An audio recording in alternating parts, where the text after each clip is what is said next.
Hello everyone, this is Woodmaster speaking. This is my first Bleach Immortal Souls video, so here's a quick introduction. I'm playing Bleach since about a month and a half after the official release came out. I'm playing on server 355, so I will not be getting the newest banners and newest soul boxes, etc. But a lot of other people cover those topics very well on all kinds of platforms like YouTube, Reddit, or Discord. So if you are interested in that, you should definitely take a look on those platforms. Currently, I'm the squad captain, but I did not make the squad. I just somehow ended up becoming the captain. Our squad is called Darkness, and we have a fairly active Discord channel where we share tips, tricks, and news about the game. And I thought, why not share these infos with everyone, right? So today I'll be making a video about PvE and PvP in general, as well as good formations or how I usually set up my teams. Also taking into consideration the recent Soul Hall bonuses, as well as other good combos. In a later video I will maybe go into an in-depth explanation about War Souls and what I think, what kind of characters fit on or can profit from what kind of War Souls, but that's going to be discussed in a later video. So I would say let's start taking a look at the Soul Halls. Currently there are 8 Soul Halls. Basically they consist about Azure Dragon, Vermilion Bird, White Tiger, and Black Tortoise, and each one of them has a normal Soul Hall and a Sage Soul Hall. The normal Soul Halls have normal bonuses like 7.5% attack and 6.5% damage for Azure Dragon. Of course you can upgrade those values and then they will change. Vermilion Bird has HP and attack. White Tiger has crit chance and crit strength. And Black Tortoise has damage reduction and block strength. Some are more suited for PvE and some are more suited for PvP. Like for instance against extreme floor challenges where I know that I go second because they have 9,999 initiative. I usually at least take 2 Black Tortoise characters in my team, so I will get the 7.5% damage reduction and 12% block strength. I'm still gonna upgrade the Black Tortoise Soul Hall, but currently I'm focusing Azure Dragon and Vermilion Bird a little bit more, because next week the Nell banner will drop on my server, and I'm definitely gonna run a Nell team. Now I'm gonna show you guys the Sage Hall bonuses. So you have the regular bonus, which requires one specific character and one of each.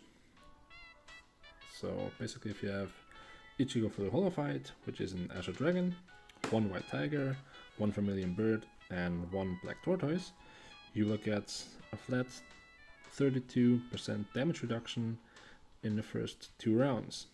This of course also increases if you level up your Soul Halls. Also keep in mind, if you level up the Sage Soul Hall, you will automatically also level up the normal Soul Hall, and the other way around. Then there is a specific or more specific lineup.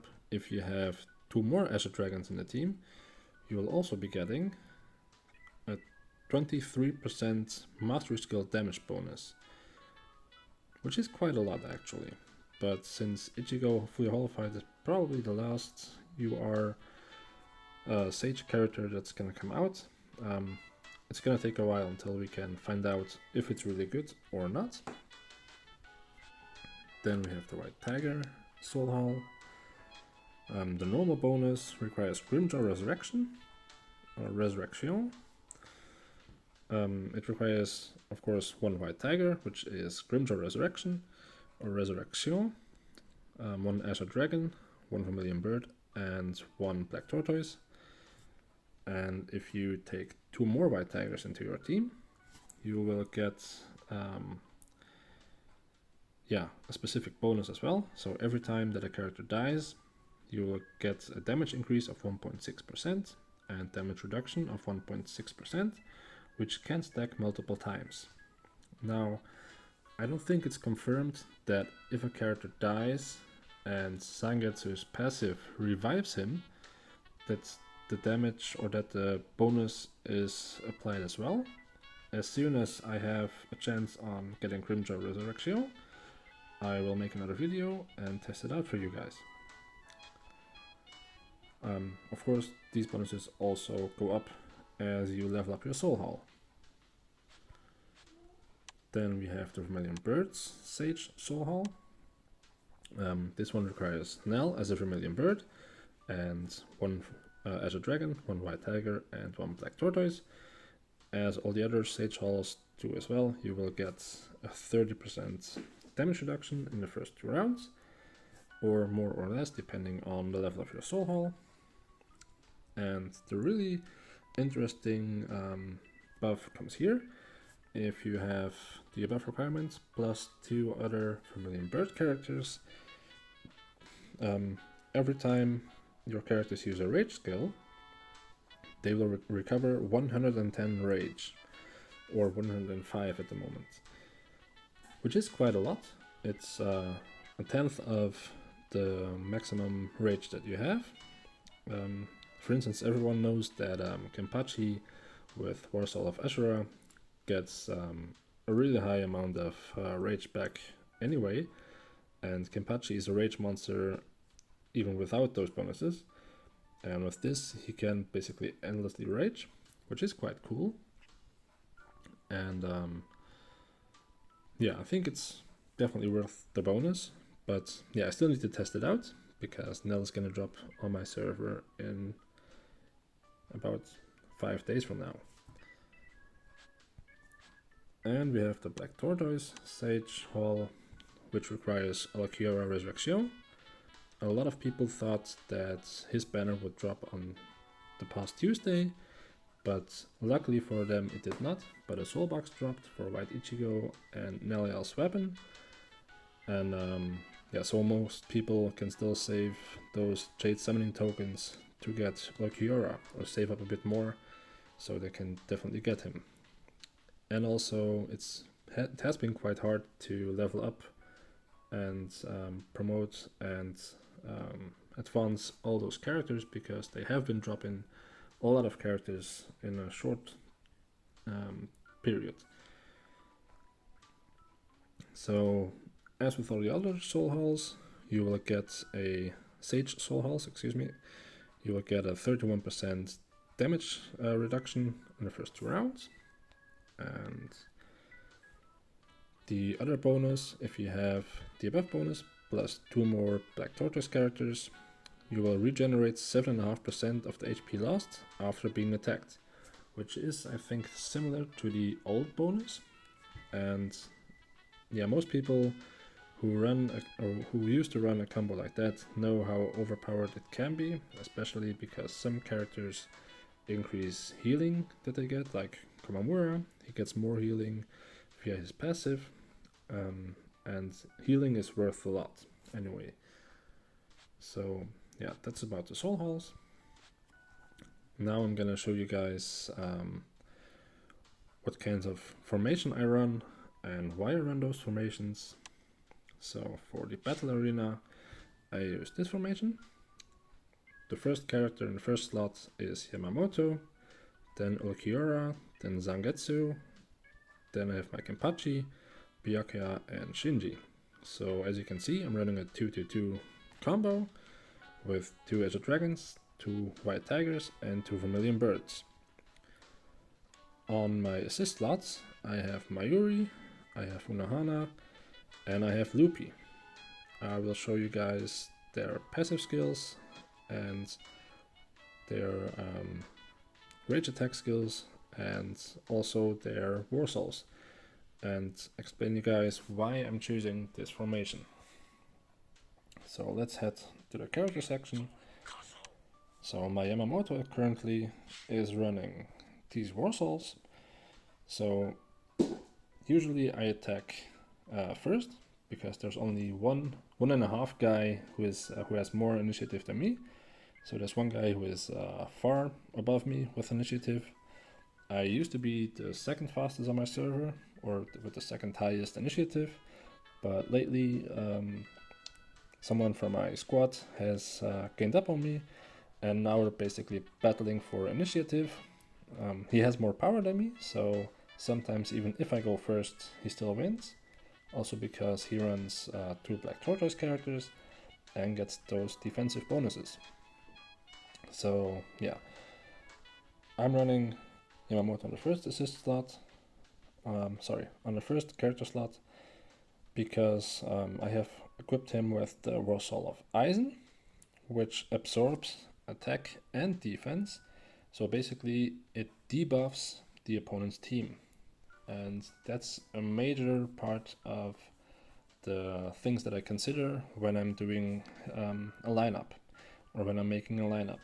So I always try to either buff my team or debuff the enemy's team first, and have heavy hitters come after that. Well, Yamamoto is also a heavy hitter. He has quite high attack and does quite some damage, but still he is more of the debuff guy in my team. He can also stun with his with his rage attack. He can rage reduce, and he inflicts burn. So overall, Yamamoto is a really good character in my opinion. Also with his Azure Dragon War Soul, he gets 1000 rage when the battle starts. So usually he always starts with full rage and can rage first turn. Then second slot is my Alcura. I've equipped him with defensive War Soul and the War Soul of Healing from Orihime. I still need to level it a bit, but yeah, I need a lot of materials to do that. As you can see, it is quite expensive. Like these are quite a lot of War Souls and blue and purple stones, but still it's just a bit more than 1/4 of the items required. The Alcura is quite a good tank, like he can pack a punch.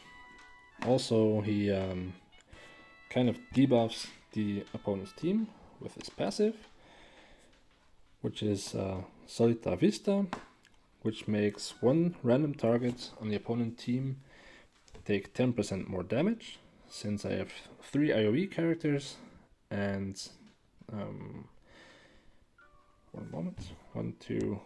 3 row hitters, the chance that I will hit them is quite high. Also, my characters regain 2.5% of their maximum HP every time they hit the target with the eye above their heads.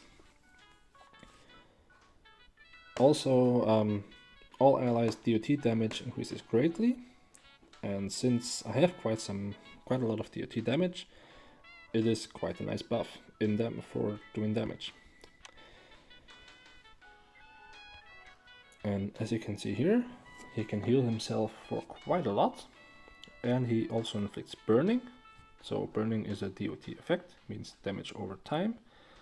And since I have his weapon awakened, also the defense reduction rate of all my front row allies increases by 15% for 1 round, which helped me quite a lot on the extreme challenges. Yeah, so it can be good in PvE and PvP. Then as a third character, I use Zengetsu. I could use Urahara, but since my Urahara is still just 4 stars and not 5 stars, I'm still using Zengetsu. And because my War Soul of Armor has an attack type on him, and somehow my Zengetsu is quite tanky, surprisingly, I've equipped him with also with a healing War Soul, Battle of the Tides, that heals my Zangetsu every 4th normal ally attack, which is quite a lot. So it can heal quite a lot. I'll show you guys in an arena fight later on. And Zangetsu also attacks first turn, He is my second character that I have in my team that attacks first turn, if you do not include the assist slot, and because he reduces his he reduces the enemy's rage, so that's why he is attacking second, and that's why I'm not letting him attack before Yamamoto. Also because Yamamoto debuffs the opponent, so Zangetsu will do more damage to them. And I've seen a lot of people make the mistake and put Zengetsu somewhere in the first slot or something, but in my opinion you should always make sure that if you reduce an opponent's rage, that you let the character that reduces rage attack last. Since the rage reduce comes on Zangetsu's rage attack, and the normal attacks are applied after that, there's still a chance that if you attack the opponent's front row, that the front row character will get some rage back. And Zangetsu's rage attack is a column damage, not row damage or AoE. So yeah, the back row opponent character will usually always be rage reduced and cannot use his rage attack in the next turn. There's one exception to this, and I'll show you guys. Unfortunately, I have gotten that character quite late, or I didn't really notice the value that he has. So, no.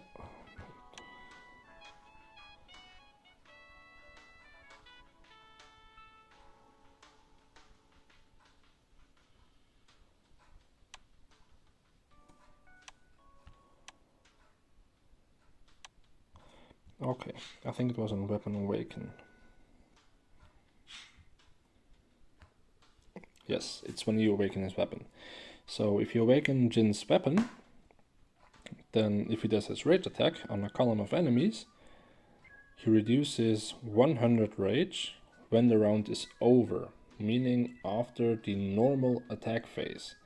So it's basically a 100% chance to reduce a column's rage by 100, which is quite a lot. I think currently it's the only character that has an effect like this. I think one of the Grimjaws also has a similar effect, but that effect triggers after the enemy's attack phase. So it's a bit worse than Jin with Awakened Weapon. In my opinion, if you're purely concentrating on rage reducing, then Jin has the best rage reduce in game. But let's look at the rest of my characters that I use in my team. So I also use Shinji. Oh, sorry. There he is. Yeah, I've gained him quite a lot, quite late. So he's still under development or in progress. I almost have the Grimjaw that you can pull from that banner, and I still need 38 shards for Shinji to make him 5 stars.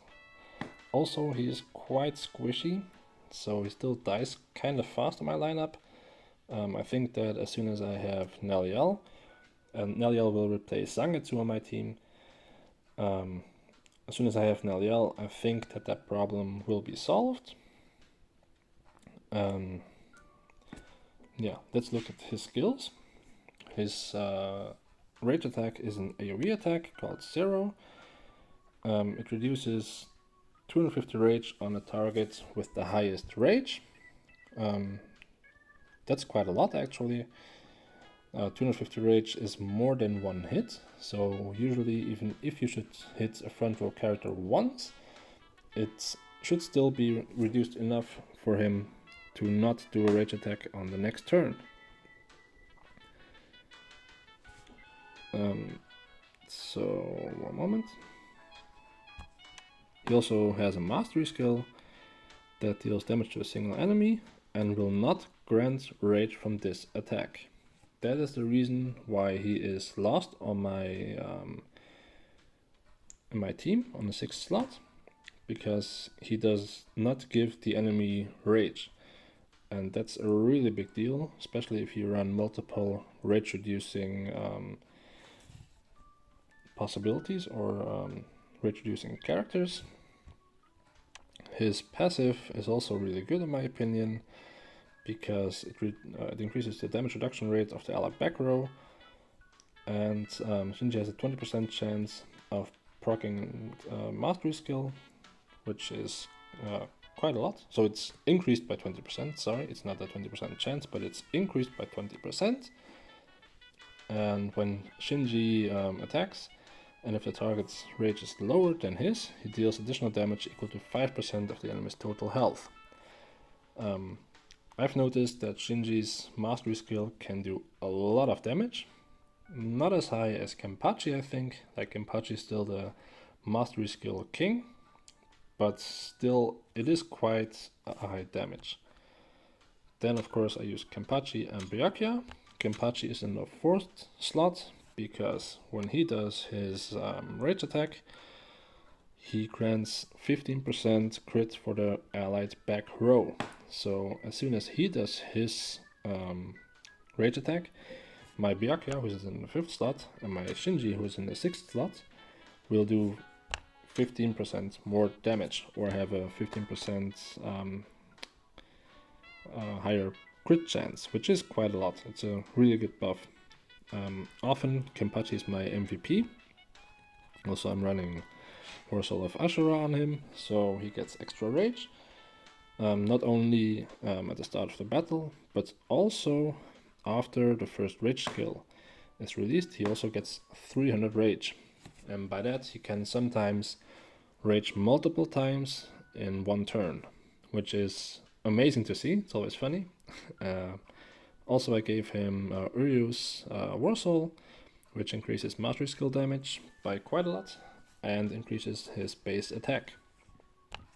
On my Byakuya I have War Soul of the Eye, which can ignore the enemy's defense, and I used Shad's War Soul, which can stun the enemy targets or an enemy character whenever Byakuya does his rage skill. The HP buff is not so good on Byakuya because he's in my backline, and yeah, something with attack would fit him better, but since my Shinji is already running Hanataro's War Soul, which reduces rage and also gets an HP buff, and Shinji also reduces the damage that the back row takes, it can sometimes come quite in handy to make her back row survive some nasty attacks. Like if a Lisa or a Tozen attacks your back row, it will make it easier to survive that.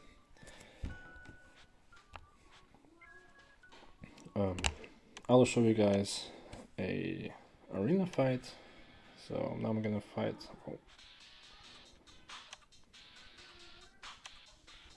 Didn't have any tickets left. I will already did my arena fights today, but I'll do one more today. So this is, you can say, my nemesis. We go back and forth all the time, and it's just really fun fighting him because every time the fight can go either way. He has, as you can see, a control heavy team and also a defensive team with a lot of still with a lot of damage. And as you can see, our initiatives are very, very close to each other.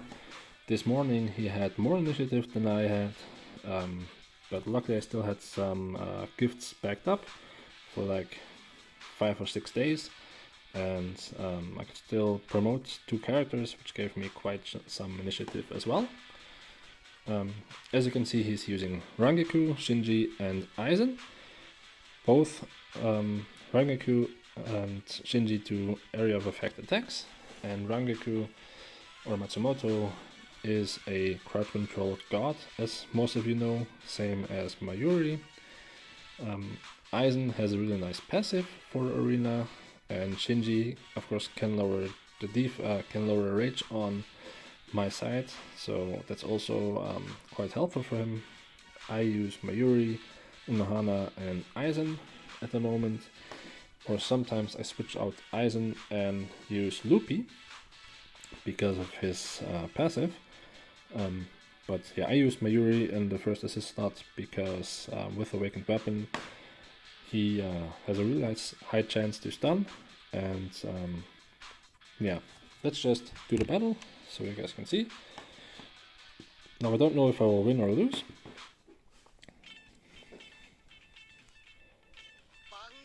So there goes Mayuri. He lowers defense, that's because of a warsaw that put on him, and he stunned 2 targets. Now my Yamamoto, as you can see, he reduced attack and defense on the opponent's team, and my Zangetsu lowered the rage on Toshiro UR. If I would have switched my Yamamoto, wait, something's wrong. Normally Alcura and Yamamoto are switched, their places are switched. I don't know why that happened, and I didn't really pay attention before I started the fight. So yeah, it's not a big deal because Yamamoto attacks first either way, but still that's wrong. Yeah, he did a lot of crowd control on my team again, and his character survived, so I'm probably gonna lose this one, but let's see. So as you can see, he reduced the rage on my Yamamoto, and that is gonna hurt because he has his weapon awakened. Yeah, 2 targets frozen. If I'm lucky, Alcura survives and has enough rage. Oh well, he did. But remember, his Mayuri still has a chance to resurrect. So I'm curious if he will do that. Oh well. So as you can see, everything can happen. I was in a really bad spot, and now it looks a bit better for me, but still a really close fight.